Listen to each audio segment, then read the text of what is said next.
আসসালামু আলাইকুম, স্বাগত জানাচ্ছি টিভি দুপুরের সংবাদ। আপনাদের সঙ্গে আছি মালিহা হোসাইন। রাজধানীর বাজারে 5 বছরে রেকর্ড দাম ছাড়িয়েছে এক সময়ের ভাতের বিকল্প আলু। পূর্ণ দেশি আলু বিক্রি হচ্ছে 70 থেকে 80 টাকা কেজি দরে। বিয়ার 28 চালে 6 টাকা কমে বিক্রি হচ্ছে 55 থেকে 56 টাকায়। সরবরাহ বাড়লেও 50 টাকার উপরেই বেশিরভাগ শীতের সবজির দাম। 2200 টাকায় বিক্রি হচ্ছে পদ্মার রূপালী ইলিশ। সালাম মালিকের রিপোর্ট। 2020 সালে কোভিডের সময় আলুর দাম উঠেছিল কেজি প্রতি 50 টাকা, আর গেল বছরের এই সময় বিক্রি হয়েছে 45 টাকায়। তবে রেকর্ড ভেঙে দেশে আলুর দাম উঠেছে 80 টাকা পর্যন্ত। গেল সপ্তাহে বিক্রি করছি 70 টাকা কেজি, এই সপ্তাহে কেজিতে 10 টাকা বাড়ছে 80 টাকা কেজি। সৈরাচার থাকতে সেন্ডিকেট ছিল, এখন সৈরাচার চলে যাওয়ার পরে সেন্ডিকেট শুরু হয়ে গেছে। স্টোরের আলু রাখছে 30 টাকা 25 টাকা, সেই আলু এখন 70 টাকা 75 টাকা 80 টাকা। স্টোরে যায়া এখন ফিদানে দিলে দাম কমে যাবে। এদিকে বাজারে শীতকালীন সবজির সরবরাহ বাড়লেও দামে নেই স্বস্তি। গত বছরে এরকম সময় আমদানি আরো বেশি ছিল, দাম কম ছিল। এইবার তো দুইবার বন্যায় ধ্বংস হয়ে গেল সব। মূলা 50 টাকা 40 টাকা কেজি, তারপরে বেগুন আছে, তাল বেগুন আছে 100 টাকা কেজি। বিয়ার 28 জাতের নতুন চাল আসছে বাজারে, কেজিতে দাম কমেছে 5 থেকে 6 টাকা। বিক্রি করতে 5 থেকে 10-15 দিন আগে 60 থেকে 62 টাকা, এখন বিক্রি করতেছি 55 থেকে 56 টাকা, মিনিকেট 70 থেকে 72 টাকা। দোকানিরা বলছে বোতলজাত সয়াবিন তেলের সরবরাহ কমেছে, তবে দাম বাড়েনি। আমরা গায়ের রেটে কিনতে গেছি, আবার গায়ের রেটে বিক্রি করতেছি। গায়ের উপরে তো আমরা বিক্রি করতে পারি না। একটা তেল মনে করেন আমরা গায়ের 818 টাকা 5 লিটার, ওই আমরা এখন 815-18 টাকা এরকম বেচতেছি। পদ্মার পানিতে পড়ছে টান, এতে রূপালী ইলিশ ধরা পড়ছে কম, দাম ছাড়িয়েছে 2000 টাকা। এই মাছ বিক্রি করতে 1800 টাকা কেজি, আর আজকে বিক্রি করতেছে 2200 টাকা কেজি। 1 কেজির নিচে যেটা এটা 1800 টাকা কেজি। চিংড়ি মাছ 800 টাকা কেজি, গত সপ্তাহে বেচছি 900 টাকা কেজি। বোয়াল মাছ গত সপ্তাহে বেচছি 1200 টাকা কেজি, এই সপ্তাহে 1000 টাকা কেজি। সোনালিকা মুরগি আগের দামে বিক্রি হলেও ব্রয়লারে কমেছে প্রায় 10 টাকা। ব্রয়লারটা গত সপ্তাহে বেচছি 185 থেকে 90 টাকা, আর আজকে বেচতেছি 175 180 টাকা। বাজারে কেজি প্রতি গরুর মাংস বিক্রি হচ্ছে 720 থেকে 750 টাকায়, খাসির মাংস 1150 আর ছাগলের মাংস 1000 টাকা। সেলিম মালিক, RTV, ঢাকা। এদিকে একদিনের ব্যবধানে দিনাজপুরের হিলি স্থলবন্দরের পাইকারি বাজারে কমেছে ভারত থেকে আমদানিকৃত আলু ও পেঁয়াজের দাম। বাজারে আলু কেজি প্রতি 3 টাকা কমে 60 থেকে 62 টাকায় ও পেঁয়াজ কেজি প্রতি 5 টাকা কমে 70 টাকা দরে বিক্রি হচ্ছে। ব্যবসায়ীরা বলছে আমদানি বেশি হওয়াতে কিছুটা দাম কমতে শুরু করেছে, তবে ক্রেতাদের দাবি আলু 30 ও পেঁয়াজ 40 টাকা দরে বিক্রি হলেই স্বস্তি ফিরবে সাধারণ মানুষের মাঝে।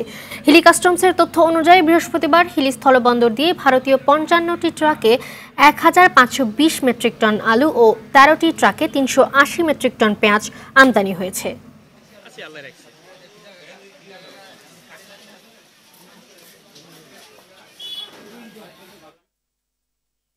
নবগঠিত নির্বাচন কমিশনের সামনে নির্বাচন নিয়ে কোনো চ্যালেঞ্জ দেখছেন না নির্বাচন ব্যবস্থা সংস্কার কমিশনের প্রধান ডক্টর বদিউল আলম মজুমদার।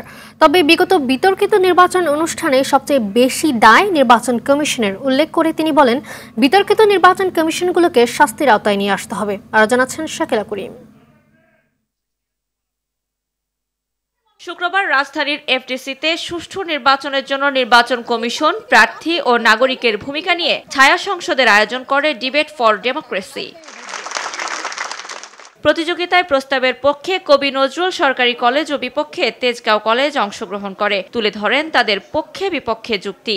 নির্বাচন কমিশন জনগণ এবং প্রার্থীদের সমন্বয়ে একটি নির্বাচনী পরিবেশ হয়, সেটি কখনোই নির্বাচন কমিশন একা কন্ট্রোল করতে পারবে না। সম্পূর্ণ বিষয়ের ক্ষমতা হচ্ছে নির্বাচন কমিশনের হাতে, কিন্তু আপনারা এসে বলছেন প্রার্থী সহ জনগণই নাকি এই মুখ্য ভূমিকা পালন করে। এ সময় ডিবেট ফর ডেমোক্রেসির চেয়ারম্যান হাসান আহমেদ কিরণ বলেন, নির্বাচন দেরিতে হলে ফ্যাসিস্ট সরকারের দোসররা আবারও বিশৃঙ্খলা সৃষ্টি করবে। আমরা দেখেছি সাবেক প্রধানমন্ত্রী ভারত থেকে বলছে আমি টুক করে দেশে ঢুকে যেতে পারি। আবার আমরা দেখতে পেয়েছি যে বিভিন্ন রকম অডিও কল রেকর্ডের মাধ্যমে নানা রকম হুমকি প্রদান করা হচ্ছে। সেই কারণে যেন আমরা মনে করি যত দ্রুত সম্ভব আমরা এই জাতীয় নির্বাচনের আয়োজন করে একটি গণতান্ত্রিক সরকারের হাতে, জনগণের হাতে ক্ষমতা হস্তান্তর করতে পারবো, ততই কিন্তু জাতির জন্য মঙ্গল হবে। প্রধান অতিথি বদিউল আলম মজুমদার বলেন, দেশে নির্বাচন ব্যবস্থা ভঙ্গুরের জন্য দায়ী বিগত বিতর্কিত নির্বাচন কমিশন, তাদের শাস্তির আওতায় নিয়ে আসতে হবে। নির্বাচনকে কলঙ্কে পরিণত করেছে, তাদের জন্য তাদের কি শাস্তি হবে সেই ব্যাপারে আরো চিন্তা ভাবনা করার প্রয়োজনটা রয়েছে বলে আমি মনে করি। নতুন নির্বাচন কমিশনের কাছে নির্বাচন নিয়ে কোনো চ্যালেঞ্জ দেখছেন না নির্বাচন ব্যবস্থা সংস্কার কমিশনের প্রধান। আমার তো মনে হয় এই নির্বাচন কমিশনের জন্য চ্যালেঞ্জ খুব বড় চ্যালেঞ্জ নাই। নির্বাচন কবে হবে তা বলার সময় এখনো আসেনি, তবে সংস্কারের বিষয়ে 31 ডিসেম্বরের মধ্যে কতগুলো সুপারিশ নিয়ে সংস্কার কমিশন সরকারকে একটি প্রস্তাব দিবে বলেও জানান ডক্টর বদিউল আলম মজুমদার। শাকিলা করিম, RTV, ঢাকা। ফ্যাসিবাদ বিরোধী সকল শক্তিকে ঐক্যবদ্ধ থাকতে হবে, তা না হলে তারা মাথাচাড়া দিয়ে উঠবে বলে জানান বিএনপির স্থায়ী কমিটির সদস্য নজরুল ইসলাম খান। সকালে জাতীয় প্রেস ক্লাব মিলনায়তনে খেলাফত আন্দোলনের 43তম প্রতিষ্ঠা বার্ষিকী উপলক্ষে আলোচনার সভায় তিনি এসব কথা জানান। নজরুল ইসলাম খান আরও বলেন, এই সরকারের মূল দায়িত্ব প্রয়োজনীয় সংস্কার করে সুষ্ঠু নির্বাচনের ব্যবস্থা করা। কোন দল ক্ষমতায় আসলো না আসলেও এই সরকারের ভাবনার বিষয় না, কাকে ভোট দিবে সেটা জনগণ ঠিক করবে বলে জানান তিনি।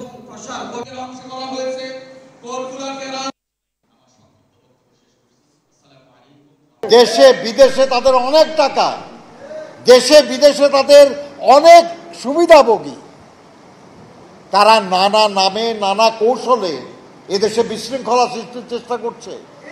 তারা আমাদের আন্দোলনের সাফল্যটাকে ব্যর্থ করে দেওয়ার চেষ্টা করছে। আমাদের যদি ঐক্যবদ্ধভাবে তাদের প্রতিহত করতে না পারি, তাহলে তারা কিন্তু ওই পরাজয়ের প্রতিশোধ নিয়ে ফেলবে। এখন যে সরকার দায়িত্বে আছে তারা হলেন অন্তর্বর্তীকালীন সরকার, ওনারা কোনো দলের লোক না, কাজে কোন দল ক্ষমতায় আসলো বা না আসলো তাতে তাদের কিছু আসে যায় না। প্রায় 17 বছর পর নির্বাসিত জীবন শেষে দেশে ফিরছেন বিএনপির ভারপ্রাপ্ত চেয়ারম্যান তারেক রহমান। নেতারা মনে করেন নতুন বছরের শুরুতে ফিরতে পারেন তিনি। তার আইনজীবীরা বলছেন মামলার কাঁটা তার দেশে ফেরার পথে অন্তরায় হবে না। মাইদুর রহমান রুবেল জানাচ্ছেন বিস্তারিত। হাসিনা সরকার দেশ ছেড়ে পালিয়ে যাওয়ার পর নির্বাসিত জীবনের অবসান ঘটতে যাচ্ছে বিএনপির ভারপ্রাপ্ত চেয়ারম্যান তারেক রহমানের। কবে নাগাদ তিনি দেশে ফিরতে পারেন তা নিয়ে চলছে আলোচনা। তার দেশে ফেরার অপেক্ষায় আছেন দলের নেতাকর্মীরা। বিগত 2 সরকারের আমলে বিএনপির ভারপ্রাপ্ত চেয়ারম্যানের বিরুদ্ধে মামলা রয়েছে অন্তত 33টি। 1-11 সরকারের সময়ের 17টি আর আওয়ামী লীগ সরকারের আমলের 16টি। এছাড়া সারা দেশে মানহানির মামলা রয়েছে কয়েক ডজন। তবে আওয়ামী লীগ পতনের পর মিথ্যা মামলার জাল ছিঁড়ে বের হচ্ছেন বলে মনে করেন তার আইনজীবীরা। তারেক রহমান সাহেবের যে মামলাগুলা মিথ্যা ভিত্তির উপর দাঁড় করিয়ে সাজা দেওয়া হয়েছে রাজনৈতিক উদ্দেশ্যে, প্রত্যেকটা মামলায় আমরা আইনি প্রক্রিয়া মোকাবেলা করব। যদি মামলা প্রত্যাহার করা হয় তিনি যেন বাংলাদেশের সর্বশেষ ব্যক্তি হন। সমস্ত রাজনৈতিক নেতা কর্মী ইভেন সমর্থকের মামলাগুলো প্রত্যাহার হওয়ার পরে যেন তারটা হয়। তারেক রহমান যেদিন বাংলাদেশে ফিরবেন সেদিন আপনি দেখবেন যে বাংলাদেশে মানুষ রাস্তায় দাঁড়াবার মতো জায়গা পাবে না, এত লোকের সমাগম হবে বাংলাদেশে। তারেক রহমানের দেশে ফেরার পথে কাটা হয়ে আছে বিগত 1-11 তত্ত্বাবধায়ক সরকার ও আওয়ামী লীগ সরকারের আমলে হওয়া মামলা। বিএনপির আইন বিষয়ক সম্পাদক ব্যারিস্টার কায়সার কামাল বলেন, আইনি পথ ছাড়া অন্য কোনো পথে ফিরবেন না তারেক রহমান। আদালত তার স্বীয় পর্যবেক্ষণ অনুসারে মতামতের ভিত্তিতে আদালত কর্তৃক এই মামলাগুলো নিষ্পত্তি হবে। 21শে আগস্টের মামলায় জনাব তারেক রহমান সাহেবের কোনো নাম ছিল না। যে 5টি মামলায় সাজা হয়েছে, যে orphanage trust case, money laundering কেসে নিম্ন আদালতে খালাস ছিলেন, সেই খালাসকৃত মামলাটা উচ্চ আদালতে এসে 7 বছরের সাজা দিয়েছেন। আর সিনিয়র আইনজীবী জয়নুল আবেদিন বলেন, আইনের প্রতি শ্রদ্ধাশীল তারেক রহমান, তার মামলা নিষ্পত্তিতে কাজ করছেন আইনজীবীরা। আমরা উদ্যোগ নিয়েছি অচিরেই আইনগতভাবে মোকাবিলা করে তার সমস্ত মামলার থেকে তাকে মুক্ত করব। নির্ভর করে ওনার ইচ্ছার উপরে উনি কখন দেশে ফিরবেন। তত্ত্বাবধায়ক সরকার আমলে যৌথ বাহিনীর হাতে গ্রেফতার হয়ে 18 মাস কারাবাস শেষে 2018 সালে চিকিৎসার জন্য লন্ডনে চলে যান তারেক রহমান। সেখান থেকেই বর্তমানে দল পরিচালনা করছেন তিনি। সাংবাদিক সমাজকে সতর্ক থাকা দরকার। মাইদুর রহমান রুবেল, RTV, ঢাকা। দিনের ভোট রাতে করে গণতন্ত্র এবং নির্বাচনের নামে দেশকে সারা বিশ্বের কাছে কলঙ্কিত করেছে পতিত স্বৈরাচার, এমন মন্তব্য করেছেন জামায়াতের নায়েবে আমির অধ্যাপক মুজিবুর রহমান। সকালে রাজধানীর রমনা থানা জামায়াতের অগ্রসর কর্মী ও রুকন প্রার্থীদের শিক্ষা বৈঠকে এই কথা বলেন তিনি। জালিম পালিয়ে গেলেও তার দোসররা এখনও সব জায়গায় সক্রিয় রয়েছে বলে অভিযোগ করেন মুজিবুর রহমান। 5 আগস্টের পর যারা পালিয়েছে সবাই অপরাধী উল্লেখ করে নির্বাচনের আগে দ্রুত সংস্কার কাজ শেষ করতে অন্তর্বর্তী সরকারের প্রতি আহ্বান জানান জামায়াতের নায়েবে আমির।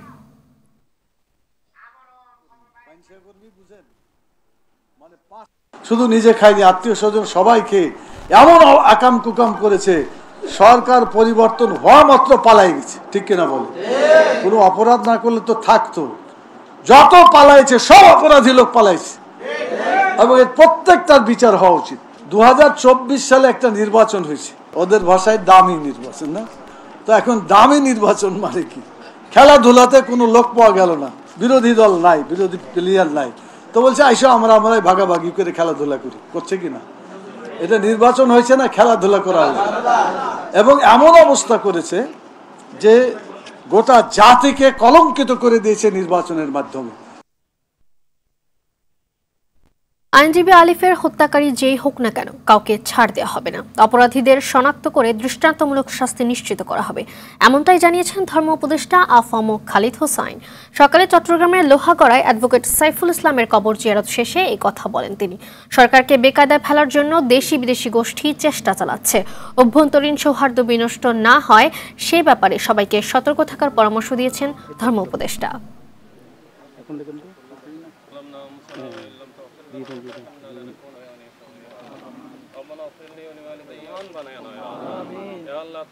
আলিফের যারা হত্যাকারী তাদের আইনের আওতায় এনে তাদের দৃষ্টান্তমূলক শাস্তি দেওয়া হবে। এই গভর্নমেন্টকে বিব্রত করার জন্য একটা গোষ্ঠী তৎপর। তো আমরা কোনো ক্রমে আমাদের অভ্যন্তরীণ সৌহার্দ্য, সম্প্রীতি, শান্তি, শৃঙ্খলা যাতে বিনষ্ট না হয়, বহাল থাকে, এর জন্য আমাদেরকে অত্যন্ত সজাগ এবং সচেতন থাকতে হবে। ইসকনকে নিষিদ্ধের দাবি এবং চট্টগ্রামে আইনজীবী সাইফুল ইসলাম আলিফ হত্যার প্রতিবাদে বিক্ষোভ সমাবেশ করে হেফাজত ইসলাম। জুমার নামাজের পর বাইতুল মোকাররমের উত্তর গেটে হেফাজতে ইসলাম ঢাকা মহানগরের উদ্যোগে সমাবেশ করা হয়। এ সময় হেফাজত নেতারা বলেন, দেশের পরাজিত শক্তি হিন্দুদের একটি অংশকে ব্যবহার করে বিশৃঙ্খলা ও নৈরাজ্য সৃষ্টির পায়তারা চালাচ্ছে। এর অংশ হিসেবেই দেশকে অস্থিতিশীল করার অপতৎপরতা চালাচ্ছে ইসকন। তাই ইসকনকে দ্রুত সময়ের মধ্যে নিষিদ্ধ করার পাশাপাশি ফ্যাসিবাদী সকল দোষরদের বিচারের আওতায় আনার দাবি জানান হেফাজত নেতারা।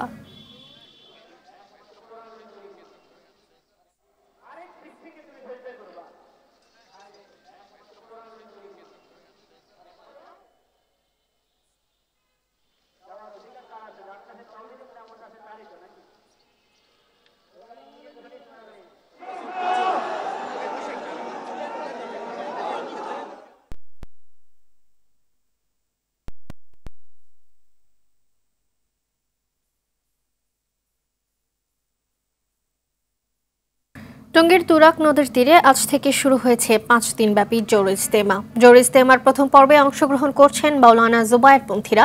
এর আগে জোর ইজতেমায় অংশ নিতে বৃহস্পতিবার বিকেল থেকে টঙ্গীর ইজতেমা ময়দানে দেশের বিভিন্ন প্রান্ত থেকে আসতে শুরু করেন হক্কানে ওলামায়ে কেরামাগণ। ইজতেমা ময়দানে অবস্থানরত মুসল্লিরা জানান, পরবর্তী বিশ্ব ইজতেমা সফল করার লক্ষ্যে দিক নির্দেশনা দেওয়ার মাধ্যমে শেষ হবে প্রথম পর্বের জোর ইজতেমা। এদিকে জোর ইজতেমায় মুসল্লিদের নিরাপত্তায় সতর্ক অবস্থানে রয়েছে আইন শৃঙ্খলা বাহিনীর সদস্যরা। মঙ্গলবার আখেরি মোনাজাতের মধ্য দিয়ে শেষ হবে জোর ইজতেমার প্রথম পর্ব।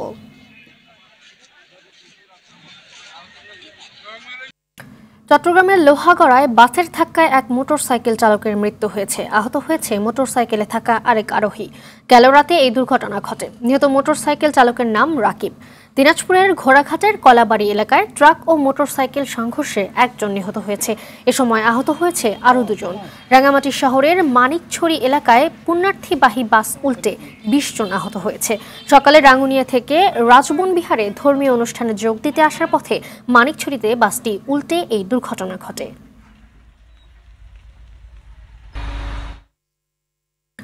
খুলনায় মশার কয়েল থেকে বাসে আগুনে ঘুমিয়ে থাকা সহকারী নিহত হয়েছে। গেল রাতে সোনাডাঙ্গা বাস টার্মিনালে সুন্দরবন পরিবহনে আগুনের ঘটনা ঘটে। এতে বাসটি সম্পূর্ণ পুড়ে যায় এবং ভেতরে ঘুমিয়ে থাকা সহকারী শরীফুল নিহত হয়। সোনাডাঙ্গা থানার ওসি মোহাম্মদ শফিকুল ইসলাম জানান, বৃহস্পতিবার রাতে সুন্দরবন পরিবহনের একটি বাসের সহকারী শরীফুল ঘুমিয়েছিল। মশার কয়েল থেকে বাসটিতে আগুন লাগে। এর আগেও সোনাডাঙ্গা বাস টার্মিনালে মশার কয়েল থেকে বাসে অগ্নিকাণ্ডের ঘটনা ঘটে। নিহত শরীফুলের বাড়ি মুন্সিগঞ্জে।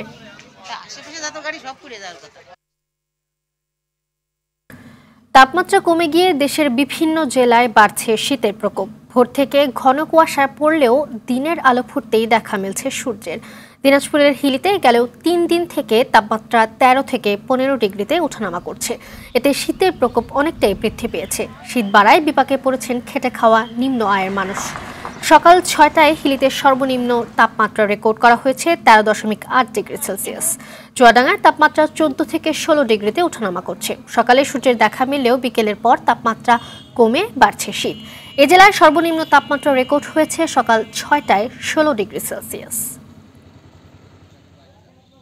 আজ থেকে মাঠে গড়াচ্ছে ঘরোয়া ফুটবলের আসর বাংলাদেশ প্রিমিয়ার লিগ। উদ্বোধনী দিনে মাঠে নামবে ঐতিহ্যবাহী ব্রাদার্স ইউনিয়ন ও শিরোপা প্রত্যাশী মোহামেডান এবং বর্তমান চ্যাম্পিয়ন বসুন্ধরা কিংস। বসুন্ধরা খেলবে ঘরের মাঠ কিংস অ্যারেনায় চট্টগ্রাম আবাহনীর বিপক্ষে। অপরদিকে ব্রাদার্স খেলবে বাংলাদেশ পুলিশের বিপক্ষে মুন্সিগঞ্জে, আর ঢাকা ওয়ান্ডারার্সের বিপক্ষে মোহামেডানের খেলাটি হবে গাজীপুরে। আতিকুল ইসলাম শাকিলের রিপোর্ট। দেশের পরিবর্তিত পরিস্থিতি, মাঠের ব্যবস্থা না হওয়া সহ নানা কারণে সঠিক সময় শুরু হয়নি এবারের ঘরোয়া ফুটবলের আসর। তবে দেরিতে হলেও 3টি মাঠ নিয়ে অবশেষে মাঠে গড়াতে যাচ্ছে 2024-2025 সিজনের ফুটবল আসর।